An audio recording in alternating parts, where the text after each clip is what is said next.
conseil municipal, comme d'habitude, il est enregistré et sera diffusé sur la chaîne YouTube de la commune, normalement pour la fin de semaine ou début de l'automne.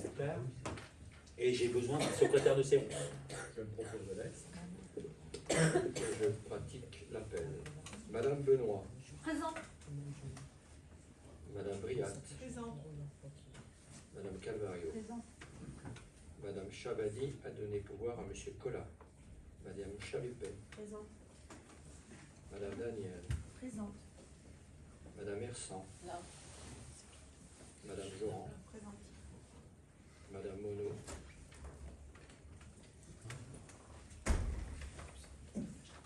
Madame Neveu m'a donné pouvoir. Madame Pain. Présent. Madame Papi. Présent. Madame Perretto. J'attends un peu parce que je pense qu'elle va arriver. Oui, Madame Pinson. Présent. Madame Roussel. Présente. Madame Trémolière a donné pouvoir à Monsieur Jarry. Madame Vanelsu.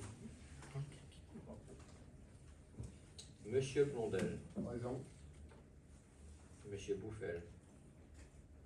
Monsieur Collat. Présent. Monsieur Colivali. Monsieur Dartois. Monsieur Ferloni. Présent. Monsieur Gria. Présent. Monsieur Jarry. Présent. Monsieur Le Guelec. Monsieur Legendre. Présent. Moi-même. Monsieur Le Baigneur.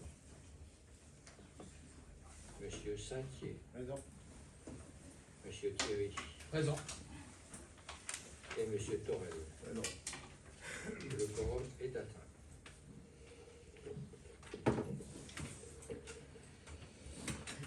Donc, en affaires générales, le premier point, c'est l'approbation du procès verbal de la séance du conseil municipal du 24 septembre 2024. Est-ce qu'il y a des observations ou des questions? Donc, pas d'observation, pas de questions, je soumets au vote. Est-ce qu'il y a des votes contre? Des abstentions? Unanimité, merci. Le point numéro 2, c'est le rapport annuel 2023 sur le prix et la qualité du service public de l'eau potable et de l'assainissement. Donc je suppose que vous avez tous lu le rapport annuel que vous avez eu en annexe, un beau rapport de 300 pages, je crois, 350 pages. Donc vous avez tous parcouru ce document avec attention. Donc est-ce qu'il y a des questions particulières? Donc pas de questions particulières, je soumets au vote. Est-ce qu'il y a des votes contre? Des abstentions?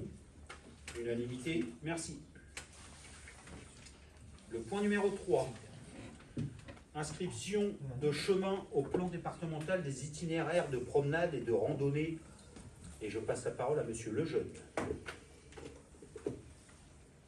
La communauté d'agglomération Seine-Eure a proposé à la commune de créer 2 nouveaux circuits de trail passant sur la commune du Val d'Azay et d'intituler La Grande Évasion, circuit de 38,5 km passant par Gaillon, les Trois-Lacs et Vironvay.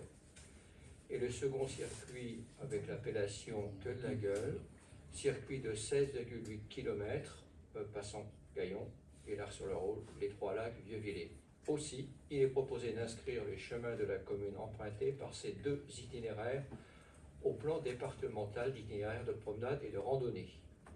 En effet, il faut savoir qu'un plan départemental des itinéraires de promenade et de randonnée est en place dans le département de l'Eure. Que ce PDIPR, on va y arriver, a fait l'objet d'un projet approuvé par l'Assemblée départementale le 19 mai 1994. Que ce PDIPR doit faire l'objet d'une approbation définitive par l'Assemblée départementale, que ce plan comprend un ou des itinéraires pédestres, équestres ou vététistes. Aussi, il est proposé au conseil municipal d'émettre un avis favorable sur le projet, alors je suis perdu parce que j'ai bougé mon texte, sur le projet de PDIPR départemental et d'approuver l'inscription des chemins suivants au plan départemental des itinéraires de promenade et de randonnée. Vous avez un plan en annexe de cette délibération, vous avez des repères. Je vous lis les coordonnées cadastrales des repères. Le repère 1, on le situe le 1 voyez tous. Un chemin rural numéro 34 dit chemin du parc. Le repère 2, chemin rural numéro 15 dit centre des Autos. Le repère 3, chemin rural numéro 8 dit de la Vielle.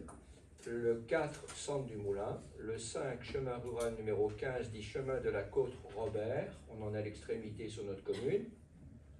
Le 6, chemin rural numéro 5 dit des 5A, on est sur Vieux-Villers, je crois, enfin l'ex-commune de Vieux-Villers. Le repère 7, chemin rural numéro 2 dit de Villers-sur-le-Roule à la Porte aux Chiens.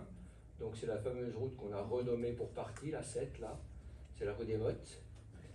Et puis le repère 8, chemin rural numéro 1 dit de la Porte aux Chiens. Donc ces noms d'itinéraire, je n'en suis pas l'auteur. Voilà. Je ne dis rien d'autre. Ne sont présentés sur ce plan que les parties qui nous concernent, communes du Val d'Azay. Donc il n'est pas en totalité. On ne voit pas les 38,5 km et puis les 16,8 km. Y a-t-il des questions? Pas de questions. Passe à l'approbation. Y a-t-il des oppositions? Des abstentions? Merci de cette unanimité. Le point numéro 4, convention de financement avec l'inspection académique dans le cadre des fonds d'innovation pédagogique. Et je passe la parole à Madame Benoît. La présente délibération concerne la convention de financement relative au projet pédagogique déposé par l'école élémentaire du Grand Charlemagne. Cette convention est établie entre le rectorat de l'Académie de Normandie et la commune pour l'école du Grand Charlemagne. Ce projet concerne les 125 élèves de cette école. La présente convention a pour objet d'organiser les modalités du soutien financier prévu dans le cadre du Fonds d'innovation pédagogique entre l'État gestionnaire du fonds et la collectivité en charge des dépenses afférentes à ce projet pédagogique, qui s'oriente autour de 3 axes. L'axe 1, offrir un cadre rassurant, flexible, propice aux apprentissages à l'intérieur et à l'extérieur, afin d'améliorer la réussite de chaque élève et les scores aux évaluations nationales tout en ciblant les objectifs suivants. Réduire les conflits entre les élèves pour libérer leurs émotions en fonction de leurs besoins. Placer le numérique au cœur des apprentissages. Le matériel acheté dans le cadre de ce projet pédagogique représente une enveloppe de 10 000 € TTC. Le montant de la subvention allouée à la commune par l'Académie sera de 10 000 €. Y a-t-il des questions? On va passer au vote. Y a-t-il des votes contre? Des abstentions? Unanimité. Merci.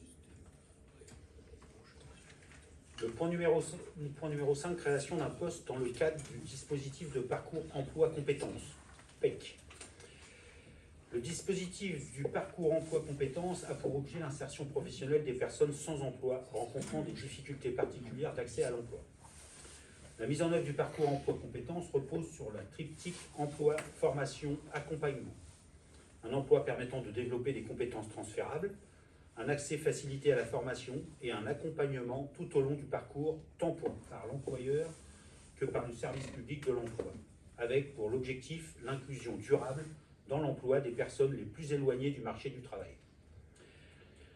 Ce dispositif, qui concerne notamment les collectivités territoriales et les établissements, prévoit l'attribution d'aides de l'État à hauteur de 30 à 50% sur les 20 premières heures pour les jeunes de moins de 26 ans ou 31 ans pour les travailleurs handicapés, qui s'applique sur un volume horaire maximal de 35 heures selon le décret en vigueur.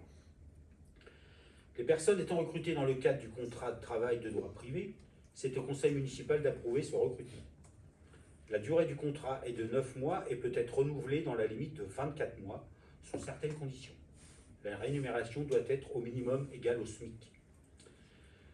La mutation interne d'un agent de l'espace culturel Marcel Pagnol engendrant un remplacement, je propose de créer un emploi du vendredi 13 décembre 2024, un emploi dans le cadre du parcours emploi compétences dans les conditions suivantes. Un poste au service de l'ECMP, en remplacement d'un agent suite à une mutation interne, une durée du contrat entre 9 et 24 mois, une durée hebdomadaire de travail de 35 heures semaine et une rémunération égale au SMIC plus 6%. Est-ce que vous avez des questions? Pas de questions, je soumets au vote. Est-ce qu'il y a des votes contre? Des abstentions? Unanimité, merci. Le point numéro 6. Instauration de l'indemnité spéciale de fonction et d'engagement, ISFE, pour la filière police municipale. Le décret de l'État 2024-614 du 26 juin 2024 instaure pour les fonctionnaires relevant des cadres d'emploi de la police municipale et des gardes champêtres un nouveau régime indemnitaire, exclusif de toute autre prime et indemnité liée aux fonctions et à la manière de servir. Cette indemnité spéciale de fonction et d'engagement est constituée d'une part fixe et d'une part variable. Pour instituer cette indemnité, le conseil municipal devra l'approuver avec un avis préalable du CST.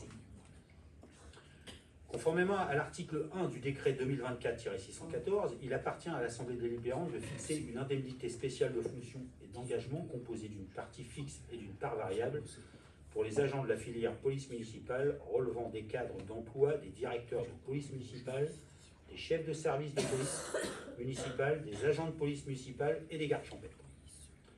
L'ISFE remplace le régime indemnitaire de la filière de la police composé de l'indemnité spéciale mensuelle de fonction, qui est supprimée au 1er janvier 2025, et l'indemnité d'administration et de technicité, l'IAT. Donc l'ISFE, sur le tableau, est composé d'une part fixe, un pourcentage du traitement soumis à retenue, qui est versé mensuellement, plus la part variable, qui elle est fixée en deux parties, avec une partie qui peut être versée mensuellement, qui correspond au maximum à 50% du plafond défini, et d'une autre part qui peut être versée annuellement par un complément, qui lui peut être versé annuellement. Pardon. La somme des deux composantes représente la part variable et qui ne doit pas dépasser un certain plafond. Vous allez comprendre un peu plus tard dans la suite à quoi correspondent toutes ces règles.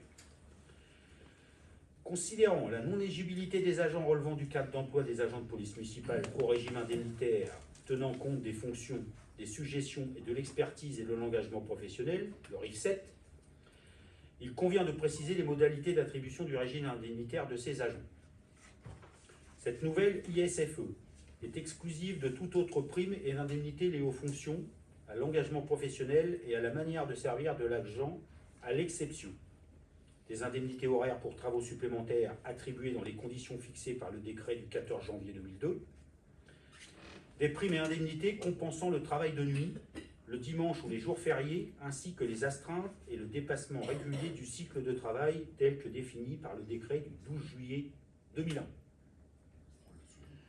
L'organe délibérant détermine pour cette indemnité spéciale de fonction et d'engagement le taux individuel de la part fixe, les critères pour l'attribution de la part variable et le plafond de la part variable. Donc les bénéficiaires sont des directeurs de police municipale, des chefs de service de police municipale, des agents de police municipale et des gardes champêtres. Pour la part fixe de l'indemnité spéciale de fonction et d'engagement, pour ce qui concerne les polices municipales, donc on détermine en appliquant un montant au traitement soumis à retenue pour pension au taux individuel fixé par l'organe délibérant dans la limite des taux suivants. Donc pour nous, ce qui nous concerne, les chefs de service de police municipale, on a un taux maximum de 32%, et pour les agents de police municipale, on a un taux maximum de 30%. Pour la part variable de l'indemnité spéciale de fonction et d'engagement, cette part tient compte de l'engagement professionnel, de la manière de servir appréciée selon des critères définis par l'organe délibérant. Les résultats professionnels obtenus par l'agent et la réalisation des objectifs, les compétences professionnelles et techniques, les qualités relationnelles et la capacité d'encadrement ou d'expertise ou, le cas échéant, à exercer des fonctions d'un niveau supérieur. Et ce qui amène à une prime qui, pour nous, pour le chef de service de police municipale, a un montant annuel maximum de 7 000 €, et pour les agents de police municipale, a un montant maximum annuel de 5 000 €. Les modalités d'attribution, le maire fixera les attributions individuelles par arrêté, et les montants perçus par chaque agent au titre des deux parts respectera les principes définis ci-dessus. Le versement. La part fixe de l'indemnité spéciale de fonction et d'engagement est versée mensuellement. Le montant de la part fixe évoluera selon le traitement soumis à retenue des agents concernés. La part variable de l'indemnité spéciale de fonction et d'engagement est versée mensuellement dans la limite de 50% du plafond. Elle sera complétée d'un versement annuel au mois de décembre sans que la somme des versements dépasse là aussi ce même plafond. Lors de la première application de l'ISFE, si après application de la part variable, le montant indemnitaire mensuel perçu par le fonctionnaire est inférieur à celui-ci perçu au titre du régime indemnitaire antérieur, à l'exclusion de tout versement au caractère exceptionnel, ce montant précédemment perçu peut être conservé à titre individuel et au titre de la part variable, au-delà du pourcentage de 50% et dans la limite du montant de plafond de la part variable. En ce qui concerne l'absentéisme, le montant de l'ISFE est maintenu pendant les congés annuels et durant les congés maternité, paternité ou adoption, ainsi que pendant toutes les absences autorisées au sein de la collectivité, événements familiaux, etc. Le montant de l'ISFE pour la part variable annuelle et la part mensuelle varie en fonction des absences du service. Chaque jour d'absence au-delà de 5 jours ouvrables sur les 12 derniers mois glissant subira un abattement de la prime au prorata temporis de l'absence. Les absences pour accident de service, hospitalisation ou maternité ne donneront pas lieu à retenue. Le montant de l'ISFE pour la part fixe est lié à la quotité de traitement lors des congés maladie ordinaire, congés pour accident de service ou maladie professionnelle. En cas de service à temps partiel, pour raison thérapeutique, l'ISFE est proratarisé en fonction de la quotité du temps de travail à temps partiel. Et en cas de congé de longue maladie, de grave maladie ou de longue durée, l'ISFE est suspendu. Toutefois, lorsqu'un congé de maladie ordinaire est requalifié en congé de ce type, les montants versés demeurent acquis à l'agent. Alors pour faire simple, on a une modification du régime indemnitaire des policiers municipaux. Et le travail qui a été fait, c'est qu'en fait, on a fait une présentation collective à tout le monde. Et ensuite, on a pris les policiers en individuel pour leur expliquer que leur changement de régime n'aurait pas de modification sur leur feuille, sur leur paye mensuelle. Voilà. Donc on s'adapte en fonction de chaque agent pour modifier le régime indemnitaire et qu'ils retrouvent le même traitement en janvier 2025 qu'ils ont eu sur les mois précédents. Voilà. Est-ce que vous avez des questions ? Pas de questions, donc je soumets au vote. Est-ce qu'il y a des votes contre? Des abstentions? Unanimité? Merci. Le point numéro 7. Mise en place des astreintes pour les agents des services techniques. Le recours aux astreintes a pour objet de faire face au caractère exceptionnel de certaines situations ou interventions incombant aux collectivités dans le cadre de leur mission de service public. Pour répondre à ces besoins, les collectivités peuvent mettre en place des dispositifs d'astreinte par délibération, après avis du CST, conformément à la réglementation, notamment pour couvrir le personnel territorial en cas d'accident, à défaut de quoi leur responsabilité pourrait être engagée. Les activités effectuées pendant une période d'astreinte n'ont pas de caractère technique fondamentalement différent de celles réalisées dans le travail en horaires normaux. Toutefois, ils se différencient par l'obligation d'intervenir en dehors des heures de travail habituelles, des amplitudes horaires discontinues et atypiques, un isolement dans le travail et des interactions majorées avec la vie privée. La mise en place d'un tel dispositif, susceptible de majorer les risques professionnels et les atteintes à la santé, justifie un encadrement spécifique. Les astreintes constituent des modalités particulières d'exercice du travail. Actuellement, les astreintes des services techniques de la ville du Val d'Azé n'ont pas de cadre juridique.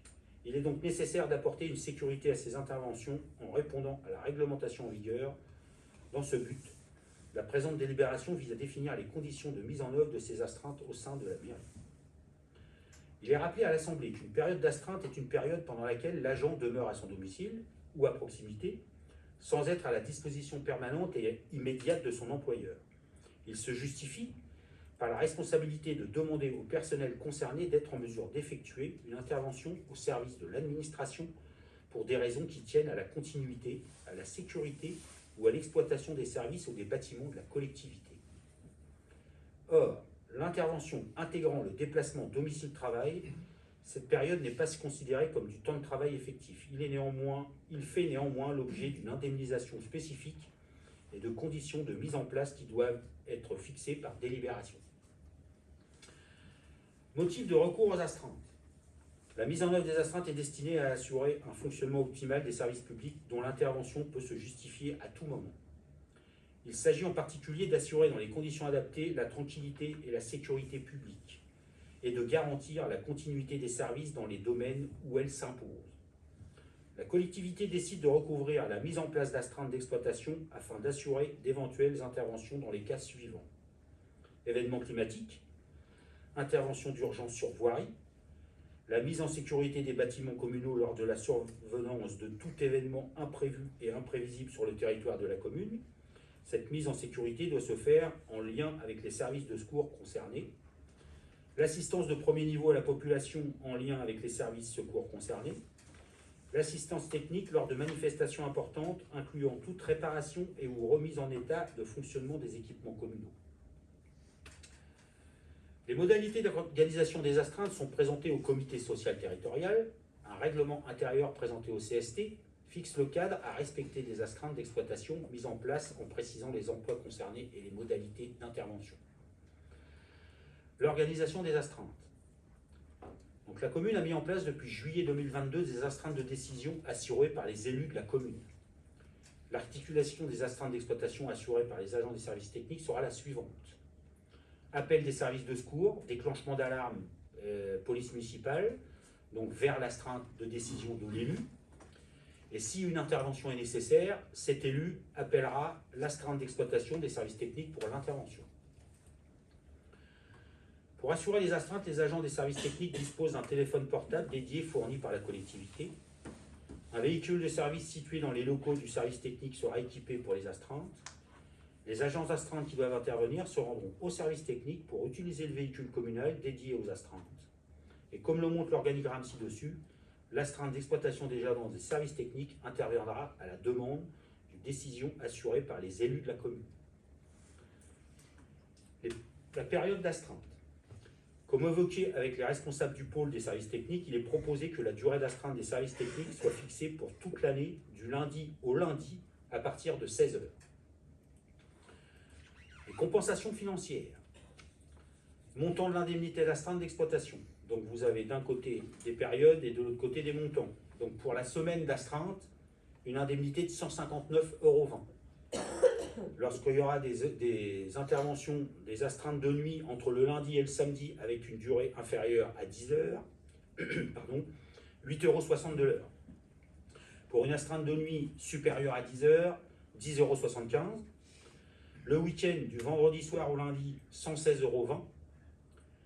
Dimanche ou jour férié, 46,55 €. Et le samedi et jour de récupération, 37,40 €.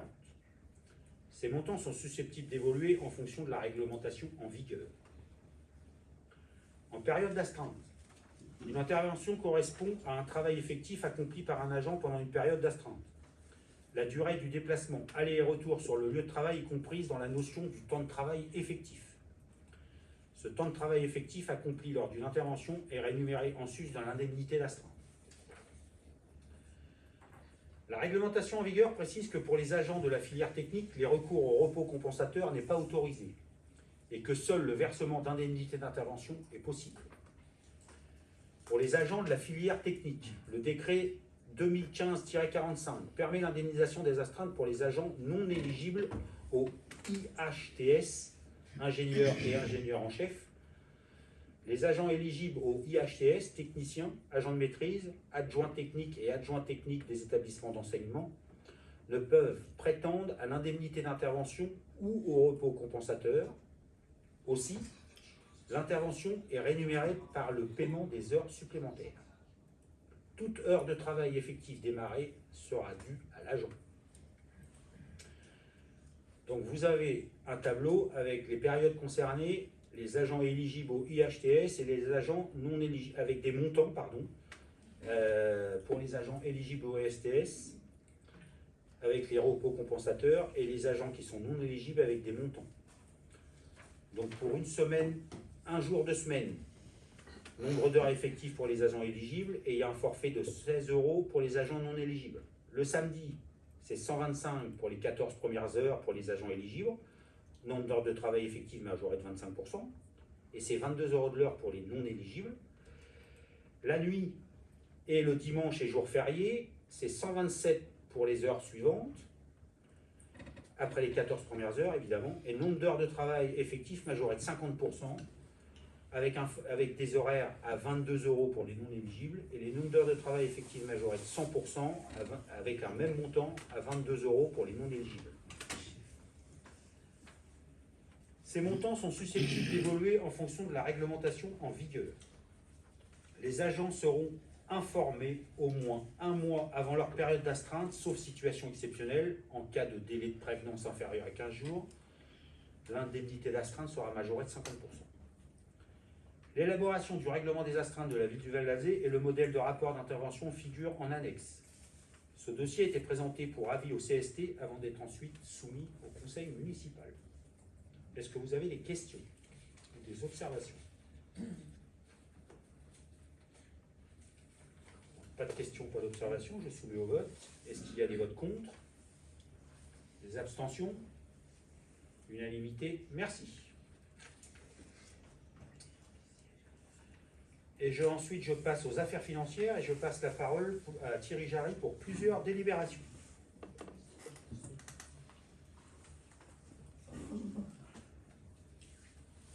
Mon micro qui ne fonctionne pas. Ça, c'est pas bien. Regarde si tu peux récupérer celui d'à côté, de l'autre côté. Non, non plus. Je peux non plus. On peut plus appuyer dessus. Oui, celui-ci, ça va pas être assez long. Ah bah non, il n'y a pas assez. Bah, t'as plus qu'à... Je vais parler fort. Non, mais change ta place parce qu'il faut enregistrer. Ah, d'accord. Change de place, je suis désolé, mais il faut juste que ça rentre dans le micro. Bah non, t'as qu'un fil de branché à ton micro, c'est normal. C'est pour ça qu'il faut continuer. Il y a un fil de débranché. Il y a Une continuité qui n'existe pas. Un fil en dessous qui continue. Non, je C'est pas grave, il y a touché. C'est juste technique. Non, mais il manque un fil. On va demander une astreinte.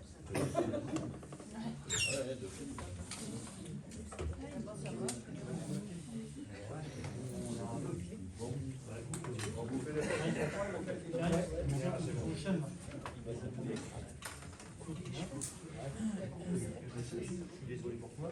Non.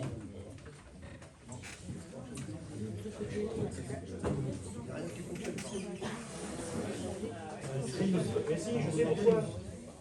Il faut brancher le micro qui est sur devant toi, Gilles, il faut le rebrancher avec le micro qui est là-bas. Ah, il s'est débranché par rapport à la table. Oui, ben oui. Ah. Ouais, vas-y. Non. Je le sais pour la prochaine fois. C'est parce qu'on a débranché la table. Ah, d'accord. On le saura pour la prochaine fois. Voilà, tout le monde m'entend. Alors, donc, les affaires financières, donc je vous propose en point 8 une mise à jour des tarifs. Alors, 3 modifications par rapport au précédent tableau que je vous avais soumis. Donc, on décide donc de fixer à 1 € le repas de cantine à la cantine scolaire pour les enfants dont les parents fournissent le repas, suivant les modalités définies dans le cadre d'un PAI. C'est un tarif qui n'existait pas, donc que nous avons ajouté. Ensuite, la commune organise le repas des anciens et souhaite proposer étendre l'accès pour que les bénéficiaires de ce repas puissent être accompagnés par leur conjoint ou leur aidant. Le tarif proposé est fixé à 55 € par personne accompagnante. Donc ça aussi, c'est une délibération qu'on n'avait pas passée. Et enfin, donc, on modifie le tarif pour les caravanes de cirque en fonction de leur longueur inférieure ou supérieure à 10 mètres. Voilà, donc vous avez le détail des différents ajouts. Donc les cantines scolaires, donc fixées à un repas pour les enfants dont les parents fournissent le repas. 1 euro, pardon. Un repas. Un repas, 1 euro, pardon. Ensuite, donc tous les autres tarifs sont inchangés. Nous avons donc, c'est sur la page 19-20 maintenant, page 20. Donc, occupation du domaine public à caractère commercial. Donc, pour les cirques et spectacles divers, donc forfait minimum par jour par cirque, 50 euros. Et sinon, donc, pour les caravanes d'habitation inférieures à 10 mètres, c'est 4 euros jour. Et pour les caravanes d'habitation supérieures, d'une longueur supérieure à 10 mètres, ce sera 8 euros jour. C'est pas cumulable. Enfin, on calcule le nombre de caravanes. Et si on arrive au montant de 50 euros, on facture le réel montant. Sinon, si sont en dessous de 50 euros, on facture 50 euros. Quoi qu'il arrive. Et ensuite, donc, la page suivante, donc les 55 euros pour les personnes accompagnantes au repas des anciens. Donc on sait que le repas des anciens est gratuit pour les anciens. Voilà, c'est offert par la collectivité. Est-ce qu'il y a des questions par rapport à tout cela? Pas de questions, je passe au vote. Y a-t-il des votes contre? Des abstentions? Unanimité? Je vous remercie. Ensuite, le point 9, c'est l'autorisation au maire d'engager, de liquider et de mandater des dépenses d'investissement avant le vote du budget primitif 2025. C'est ce qu'on appelle communément le quart de l'investissement. Donc l'enveloppe d'investissement de l'année du budget 2024 s'élevait à 5 582 194 euros et le montant maximum des crédits à ouvrir dans le cadre du quart de l'investissement, donc ce serait 1 395 548. Et en dessous, vous avez la liste exhaustive de tous les investissements que nous pensons réaliser avant le vote du budget primitif 2025. Il y en a donc pour un montant de 165 750 euros. Alors c'est très détaillé maintenant, ça c'est les instructions de la DGFiP. Ils nous demandent de tout mettre, y compris, n'est-ce pas, l'achat d'une cafetière si c'est nécessaire. Voilà. Donc voilà, c'est une liste exhaustive. Est-ce qu'il y a des questions? Pas de questions, je passe au vote. Y a-t-il des votes contre? Des abstentions? Unanimité? Je vous remercie. Le point 10. Nous allons instaurer une redevance d'occupation du domaine public pour les opérateurs de télécommunications. En fait, c'est Orange qui étale son réseau très largement et qui a utilisé notre domaine public pour l'installation de son réseau. Donc on va leur proposer de nous verser une redevance à ce titre-là. Donc annuellement, comme on le fait pour le gaz par exemple. Donc jusqu'ici ils y avaient échappé, mais avec le développement de la fibre, Senor Numérique nous a gentiment dit mais vous pouvez demander des sous à Orange. C'est ce que nous faisons. Donc on passe une nouvelle délibération. Vous avez la convention dans les annexes du conseil municipal. Donc ce serait une nouvelle recette pour la commune. Est-ce qu'il y a des questions par rapport à cela? Le montant prévisionnel, c'est environ 5 000 euros. 5 343 euros à l'année. Pour 2024. Donc c'est revu annuellement, bien entendu. Des questions? Pas de questions? Je passe au vote. Y a-t-il des votes contre? Des abstentions? Unanimité? Merci beaucoup. Et enfin, une décision modificative du budget principal. En fait, c'est pour ajuster le budget qu'on a voté pour 2024 en fonction des opérations que nous avons pu réaliser ou pas, notamment au niveau de la section d'investissement. Donc c'est purement technique. Vous avez le détail un petit peu plus bas sur la section d'investissement. Voilà. Donc on dote l'opération 123 qui est l'aménagement de l'entrée de ville dans le cadre du programme PVD.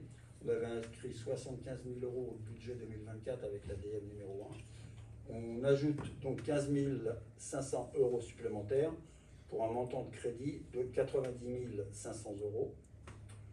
On augmente aussi l'opération 124 informatique dans les écoles où on avait inscrit préalablement 50 000 euros. et finalement on donne 50 000 € de plus pour un montant global de 100 000 €, ce qui va nous permettre donc d'informatiser ou de réinformatiser, on va dire, réinstaller tout le nouveau matériel informatique dans les écoles primaires.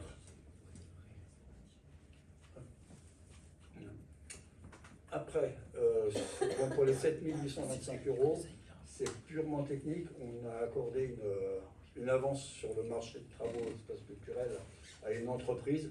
Il faut simplement changer le poste pour que cette avance soit bien identifiée au titre du budget, tout simplement. Voilà. Donc l'ADM s'équilibre en investissement à 7 825 € et porte la section d'investissement à 5 763 218 € et 61 centimes. Des questions? Pas de questions? Je passe au vote. Des votes contre? Abstention? Unanimité? Je vous remercie. Et en dernier point, les affaires diverses et retour sur mes délégations. Donc il y en a 13. Donc la première, il y en a énormément sur des avenants en ce qui concerne l'espace culturel Marcel Pagnol. Donc la première, avenant numéro 1 sur le lot 10, plomberie, chauffage, ventilation pour la société Entropia, avec une augmentation de 101 € 2 centimes, ce qui fait hors taxe, et ce qui fait passer ce marché de 387 000 € à 387 101 € 02 hors taxe. L'avenant numéro 2, toujours pour le lot 10, plomberie, chauffage, ventilation, la société Entropia, une autre augmentation de 651 € 71 hors taxe, qui fait passer ce marché de 387 101 02 à 387 752 € 73 hors taxe.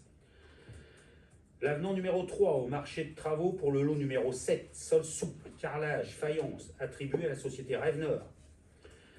L'avenant passe ainsi pour une augmentation de 790 €, et l'avenant numéro 3 avec un marché qui passe de 71 770,20 à 72 560,20.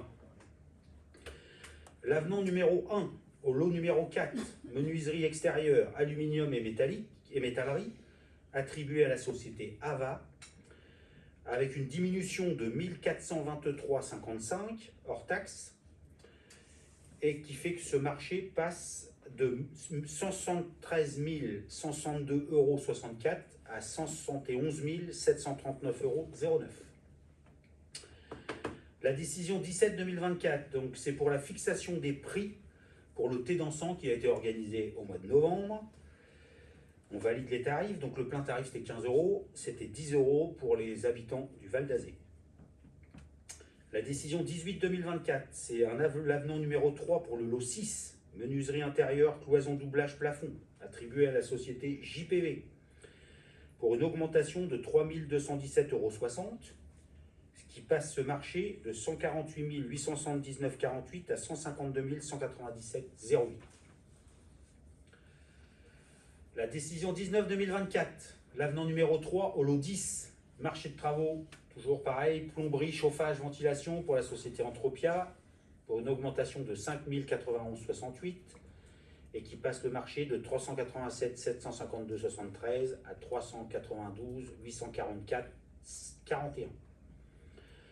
La 20-2024, avenant numéro 5 au lot 11, VRD aménagement extérieur, attribué à la société SARL Verléenne, une augmentation de 3 488,31, qui passe ainsi le marché de 154 251,60 à 157 739,91. La décision 21-2024, l'avenant numéro 4 au lot numéro 6, menuiserie intérieure, cloison, doublage, plafond, pour la société JPV, avec une augmentation de 2508,42, qui passe le marché de 152 197,08 à 154 705,50. La décision 22-2024, avenant 2 au lot 1, Fondation Gros Œuvre, attribué à la société Bouquet, avec une augmentation de 7 015 €, qui passe ce marché de 477 168,50 à 484 183,50 €.